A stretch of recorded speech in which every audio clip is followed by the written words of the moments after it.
Bonjour à tous, c'est Dorzio pour Génération Mobile. Bienvenue sur notre vidéo du test de le LED View Cover. Ici, c'est la housse donc officielle du Samsung Galaxy S7 ou S7 Edge et qui a pour particularité d'afficher sur sa façade avant des informations via des LED. Alors cette housse est une housse Araba en cuir et elle est proposée ici par www.mobilefun.fr. Alors découvrons tout d'abord le packaging. Nous avons ici donc un packaging plutôt classique que l'on peut trouver en magasin, qui a donc ici des scotch qui permettent de maintenir la façade avant. Quand vous allez ouvrir le tout, et bien vous allez voir que la housse est parfaitement bien emballée, avec d'un côté donc la housse, de l'autre côté un Quick Start Guide qui ne vous sera pas d'une grande utilité, qui vous apprend peu de choses. Vous avez donc ici des protections à enlever. Nous avons une protection sur l'arête, qui s'est enlevée tout seul d'ailleurs, qui est autocollant, qui protégeait donc l'arête. C'est aussi le cas de la façade avant, qui permettait d'apprécier la zone dans laquelle il y avait les LED sur la housse. Vous avez donc ici une protection également interne, avec enfin ici, alors il doit y avoir une petite languette, voilà, qu'on peut attraper comme ça, pour enlever complètement les différentes protections de cette housse. Au niveau de l'aspect maintenant, nous avons ici un cuir qui est de bonne qualité, nous avons une finition qui est impeccable. Il vaut mieux puisqu'il faut savoir que cette housse se trouve entre 50 et 60 euros, donc c'est un prix qui est relativement élevé.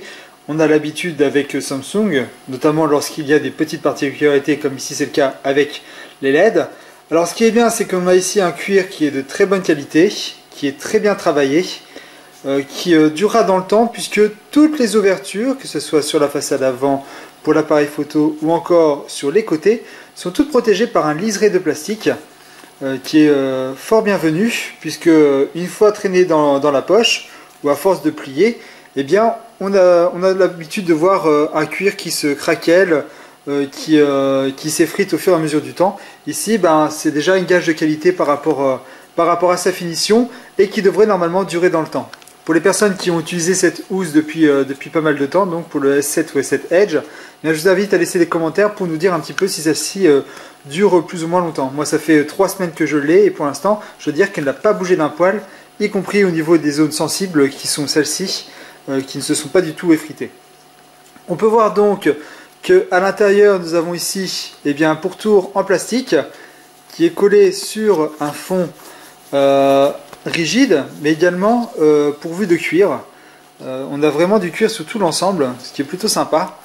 Donc le smartphone sera maintenu sur les côtés, avec ici des ouvertures permettant d'atteindre le bouton Power, mais également Volume. Et bien sûr, même avec le flip fermé, ici on pourra atteindre la prise micro USB, jack et bien évidemment la place pour le haut-parleur. Idem sur la face avant pour être on va dire symétrique au bas. On a ici une grande ouverture qui permettra d'atteindre le tiroir pour la carte nano SIM. Vous avez ici une ouverture pour l'appareil photo permettant d'atteindre également le capteur de fréquence cardiaque et ici toute la place qu'il faut pour le LED. Vous avez également sur la façade avant ici une petite ouverture pour le haut-parleur. Les lettres Samsung trônent au dos de cette housse. Et vous avez ici, pour le bouton volume lorsque le rabat est fermé, des petites indications plus et moins, avec ici un cuir qui est souple et qui vous permettront d'atteindre le volume alors que le rabat est fermé sur le smartphone. Comme on peut le voir ici à l'intérieur, nous avons sur la face avant une petite zone qui va vous permettre tout simplement de glisser une carte de visite. Et qu'une seule, c'est vraiment très fin. Hop, comme ça, vous pourrez avoir toujours une carte sur vous, ce qui permettra de vous dépanner si des fois vous avez oublié par exemple votre petite boîte à carte de visite. Vous avez ici une indication qui dit qu'il ne faut surtout pas mettre de carte magnétique, puisque nous avons ici un aimant qui va venir, lorsqu'il va se rabattre, éteindre tout simplement le smartphone, et de ce fait, ce magnétisme peut venir décontrôler votre carte de crédit ou carte magnétique et donc du coup celle-ci pourrait devenir complètement obsolète puisqu'elle ne fonctionnerait plus. Donc faites très attention à ce détail là Mettez-y que des cartes avec des codes barres, surtout pas magnétiques ou avec une puce pour éviter ce genre de désagrément. Vous voyez ici que vous avez également un petit creux qui est un emplacement spécial pour ne pas toucher le bouton de capteur d'empreinte et ainsi ne pas venir interférer avec celui-ci et l'abîmer avec son utilisation dans le temps. Donc voilà pour le tour de cette housse qui est vraiment de très bonne qualité au vu du prix, heureusement. Et donc du coup je suis plutôt satisfait par rapport à ceci. Alors maintenant nous allons voir ensemble les fonctionnalités de ce LED display qui donne un petit côté magique à cette housse et on va voir aussi qu'il reste aussi assez très limité. Le côté magique de cette housse, c'est qu'elle n'a pas besoin d'alimentation pour fonctionner. En effet, vous n'avez tout simplement qu'à installer le smartphone dans la housse, même avec une protection en verre trempé, celle-ci fonctionnera parfaitement. Et vous voyez ici que les LED s'illuminent toutes seules. Au-delà du côté magique qui s'allume sans aucune alimentation, bon, c'est le téléphone en fait qui va fournir l'alimentation sans fil pour pouvoir éclairer les LED sur la façade avant et également donc fournir les informations de notification. Il faut savoir que on a une philosophie d'utilisation qui est un peu plus discrète que l'autre housse officielle, qui est la housse officielle avec le cristal view, c'est-à-dire que en fait vous avez la façade qui est complètement transparente et qui laisse apparaître le Always Display On de Samsung. Le Always Display On, qu'est-ce que c'est pour ceux qui ne le savent pas? Sur le Galaxy S7, S7 Edge, ou encore même sur la déclinaison S8, puisqu'on va retrouver le même style de housse pour le S8, que ce soit pour le LED Cover View ou alors le Crystal View. Et bien tout simplement, le Always Display On, c'est un écran noir qui va afficher vos notifications ou alors même les pistes de musique que vous écoutez. Et donc, ces informations, avec la Crystal View, seront directement accessibles en façade puisque vous allez pouvoir le voir. Le problème, c'est la discrétion. En effet, tout le monde va pouvoir voir en fait ce que vous êtes en train d'écouter, ce que vous avez eu comme notification ou même certains messages. Ce qui est pas très pro et des fois un petit peu embêtant. Donc si vous voulez être plus discret, avoir quand même une vue sur vos notifications, je trouve que la LED View s'en sort plutôt pas mal. D'accord, au niveau des fonctionnalités, on va être limité. Mais par contre, vous allez pouvoir voir des informations directement sur votre housse sans pour autant déranger quelqu'un ou être sûr de ne pas avoir des yeux qui vont regarder un petit peu ce que vous avez reçu. Pour cela, c'est très simple, vous soulevez juste un tout petit peu la coque pour laisser apparaître tout simplement les notifications qui apparaissent. Alors, quel est l'intérêt d'ouvrir un smartphone pour voir si on a une notification? Si vous faites ce petit mouvement là discret, vous voyez que vous n'ouvrez pas complètement votre housse, votre coque, et que vous n'accédez pas à l'écran. Donc du coup, si vous êtes en réunion par exemple, juste lever comme ça discrètement vous permettra de voir les notifications que vous avez. Par contre, le problème c'est que ces notifications là, si on appuie sur le bouton Power, n'apparaissent pas. La seule chose qui va apparaître, c'est l'heure. Et elle va disparaître. Donc c'est vraiment nul.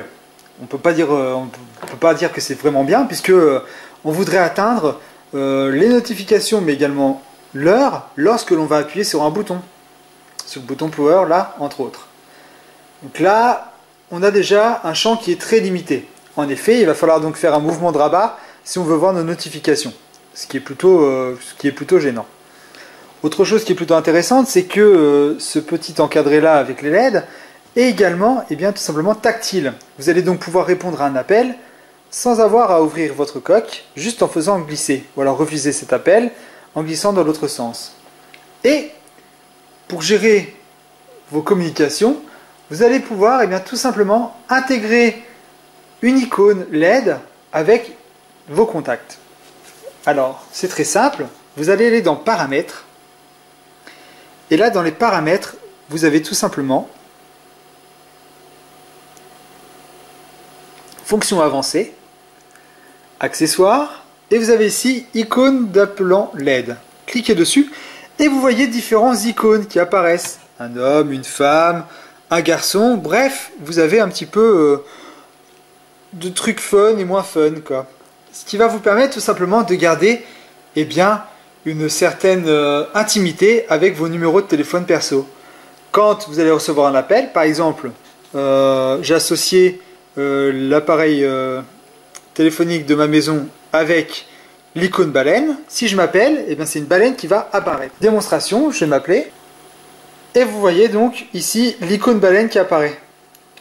Du coup, eh bien, dès que vous allez recevoir un appel, personne ne sait qui c'est, sauf vous, puisque vous avez peut-être associé votre icône à une personne en particulier, et vous allez pouvoir répondre tout simplement à cet appel, ce qui est plutôt sympa. Ensuite, eh bien, soit vous faites un glisser d'un côté ou glisser de l'autre pour refuser un appel, ou justement pour l'accepter. Et sans ouvrir votre rabat, vous allez pouvoir directement discuter avec votre interlocuteur, ce qui est plutôt sympa. Donc vous voyez ici que vous avez une icône d'une enveloppe qui apparaît parce que vous avez reçu un message. Une fois que vous avez une notification qui apparaît, sachez également qu'il n'y a que celle-ci qui va apparaître à l'instant T. Par exemple, vous avez un appel et vous l'avez loupé. Appel manqué. Et bien tout de suite à la fin de l'appel, vous allez avoir l'icône d'appel manqué qui apparaît et qui va disparaître. On ne va pas avoir un rappel des autres notifications, ce qui est aussi un petit peu dérangeant. Si j'ai plusieurs notifications, lorsque je vais ouvrir mon rabat, vous voyez que les différentes notifications que j'ai sur mon smartphone s'accumulent. Donc, en plus des icônes qui s'accumulent comme ceci, lorsque je vais brancher mon smartphone en charge, donc on n'a pas besoin d'ouvrir le rabat, hein, on a ici l'icône de la batterie qui montre qu'il est complètement déchargé, qu'il n'est qu'à 32%, avec l'heure qui apparaît. Si maintenant je fais un rappel des notifications avec le petit mouvement de rabat, vous voyez qu'il va y avoir que deux icônes qui vont apparaître pour les notifications. L'icône de batterie en recharge n'apparaîtra pas. Si je fais appel à l'heure en appuyant sur le bouton Power, j'ai l'heure qui va apparaître. Et c'est tout. En fait, on n'aura aucune idée d'où en est la charge. C'est un petit peu dommage, un petit peu particulier tout de même de proposer ce genre de choses. Dès que je vais déconnecter mon branchement, on va voir que la batterie apparaît avec les mêmes indications que nous avions lorsque nous avons branché l'appareil. On a vu que l'on pouvait donc interagir avec des appels. C'est exactement la même chose avec un réveil. Et dès qu'il va être l'heure, vous allez voir que le réveil va apparaître et tout comme un appel, vous allez pouvoir rejeter cette alarme. C'est plutôt agréable de pouvoir interagir. Voilà, le réveil sonne. Vous faites ça et hop, vous faites disparaître. Donc du coup, vous allez pouvoir directement interagir avec la housse et dès que l'alarme va sonner, vous allez pouvoir tout simplement la chanter en faisant ce geste. Autre chose qui me paraît quand même aberrante pour une telle housse à un tel prix, c'est que, mis à part ces deux interactions, donc avec les appels ou avec le réveil, on ne va pas avoir grand chose de plus. En effet, moi je pensais qu'avec le lecteur musical, nous allions pouvoir tout simplement piloter à travers la coque, par exemple tout ce qui était lecture audio, c'est-à-dire passer d'une piste à une autre, précédent ou suivant, tout simplement en faisant un switch comme on le fait habituellement et très naturellement. Et bien là, ce n'est pas le cas. En effet, si vous lancez votre lecteur musical, il n'y a juste qu'un graphic equalizer qui va apparaître comme ça, pour le fun, et c'est tout ce que vous pourrez faire. Vous ne voyez ni le nom de la piste, audio en ce moment, ni l'album, ni le chanteur, bref, vous n'avez aucune indication. Alors, certes, la discrétion pour tout ce qui est message ou encore appel reste de mise, mais pour la musique, franchement, est-ce qu'on avait besoin d'avoir une telle discrétion? C'est dommage, d'autant plus que l'on ne peut pas agir avec le lecteur musical. La seule chose que l'on peut faire, c'est utiliser ici le bouton volume pour l'augmenter. Vous voyez, si je fais un appui long, on a ici le LED display qui n'arrive pas à suivre. C'est quelque chose que j'ai découvert le dernier coup et que j'ai trouvé assez particulier. Et à la fin, lui s'en remet totalement et puis il vous indique que vous avez le son de complètement coupé. Donc si vous faites une montée de volume rapide ou descente de volume rapide, vous avez ici le LED display qui ne pourra pas suivre. Par contre, si vous faites le mouvement lentement, plus lentement, voilà, là par contre, ça va fonctionner. Mais là, il va falloir être assez lent. Donc on voit un petit peu les limites de ce LED display. Donc vous voyez, on est assez limité dans les fonctionnalités que présente cette LED View Cover, puisque on a très peu d'interaction avec. Seule chose que vous pouvez faire, c'est tout simplement de répondre ou rejeter un appel, ou encore tout simplement d'arrêter l'alarme. Ensuite, les seules icônes que nous avons et qui permettent de voir si on a des notifications, c'est simplement si on a un appel rejeté, la batterie les SMS, et eh bien ça va s'arrêter là, on ne va pas avoir énormément de choses. On ne saura pas qui nous appelle, sauf si eh bien, on a décidé de mettre un seul icône pour une seule personne. Et là, en toute discrétion, on pourra répondre facilement sans que personne autour de nous soit au courant. Donc au niveau discrétion, par contre, cette housse est vraiment sympa. Hein. Mais bon, elle reste très limitée. On ne sait même pas si on a des notifications Facebook, Twitter, Snapchat, ou encore tout simplement des emails. Ce qui peut devenir assez énervant à la fin. Ensuite, eh bien, avec le lecteur musical, on n'a même pas d'interaction possible. C'est vraiment dommage, on est toujours obligé d'ouvrir le clapet pour pouvoir eh bien, ensuite interagir avec le lecteur musical, ou alors utiliser un dispositif Bluetooth ou à commande, permettant ainsi de passer d'une piste à une autre. C'est un choix qui reste aussi compréhensible, puisque si on garde le smartphone dans sa poche, bon, on va utiliser un appareil qui permettra de passer du précédent au suivant. Mais bon, pour ceux qui ont l'habitude de slider avec eh bien, le smartphone en main et les écouteurs sur les oreilles, là, il y a un petit manque là. C'est vrai que c'est un petit peu dommage de voir qu'il y a très peu d'interaction. Alors peut-être qu'en fin de compte, c'est le côté électronique qui limite la chose. Et donc du coup, on n'a vraiment que du basique et de l'instantané, sans pour autant aller plus loin. On l'a vu par exemple avec l'augmentation du volume lorsque le lecteur musical est en route par exemple. Il en va de même pour le pourcentage de batterie qui des fois n'apparaît pas et disparaît aussitôt pour laisser apparaître l'heure. J'ai eu le cas plusieurs fois et je n'ai toujours pas compris pourquoi ça le faisait. Donc pour une housse qui coûte entre 50 et 60 euros, le choix reste vraiment pour la discrétion et pour le fait que celle-ci soit vraiment bien faite. Une autre chose que je voudrais souligner, c'est la fragilité de l'ensemble avec la nappe électronique. J'ai vu sur internet et discuté avec plusieurs personnes sur ce problème. En fait, la nappe électronique est assez sensible. Lorsque vous avez une housse à rabat, et moi le premier, vous faites ça le plus souvent. C'est-à-dire que vous la mettez au dos, comme ceci. Et vous allez pianoter avec votre smartphone. Le fait de faire ceci, vous allez faire un appui ici, sur cet arrondi, ce qui est tout à fait normal. Hein, mais en même temps, vous allez venir plier la nappe électronique. Et qu'est-ce qui va se passer? Eh bien, la nappe électronique risque de se rompre. Et si elle se rompt, vous n'aurez plus du tout d'informations qui pourront apparaître ici. Et du coup, on aura ici une housse qui sera totalement, eh bien, housse, point barre. Il n'y aura rien d'autre. Ce qui est très énervant donc de voir que pour une housse à 50-60 euros, on a d'une part des notifications qui restent très limitées. Ok, ça sera génial pour la discrétion. Mais en plus de ça, si on fait des mouvements naturels, on risque de la casser. Donc il faut bien réfléchir à l'usage que vous en aurez, évidemment, et savoir si cette discrétion vous est indispensable. Alors je penche plus du côté professionnel, bien évidemment. Hein, lorsqu'on est en réunion, c'est toujours sympa eh bien de pouvoir voir si on a des notifications ou non. En toute discrétion, sans pour autant présenter les noms et les informations d'un SMS.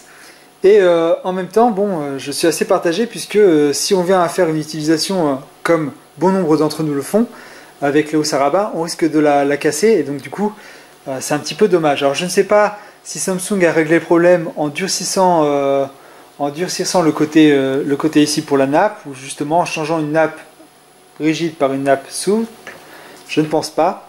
Mais bon, si vous avez connu ce problème, eh ben, sachez que ça peut sans doute venir de là. Donc voilà pour toutes les caractéristiques de cette coque qui vous permettra bien tout simplement de vous donner un aperçu de toutes les fonctionnalités de celle-ci. À savoir tout de même que c'est une housse de très bonne qualité et qui dure vraiment dans le temps. Et que si vous êtes intéressé par celle-ci ou alors par la Crystal View, hein, qui est l'autre housse avec un rabat, mais cette fois-ci avec une façade transparente qui est aussi plutôt sympa, qui permettra d'avoir plus d'interaction, mais moins de discrétion, eh bien vous la trouverez sur le www.mobilefun.fr. Si vous avez des questions ou des commentaires, je vous invite à laisser sur le forum, à venir participer dans la section accessoires pour le Samsung Galaxy S7, S7 Edge, mais également pour le S8, hein, ça fonctionne aussi pour le S8 puisque ces housses-là réapparaissent pour le S8. Et quant à nous, eh bien, je vous retrouve pour une prochaine vidéo de différents tests concernant les smartphones, tablettes, objets connectés et nomades. Pensez également à vous inscrire à notre chaîne, c'est 100% gratuit et ça vous permettra de savoir quand de nouvelles vidéos vont apparaître. C'était Dorzio pour Génération Mobile, à bientôt.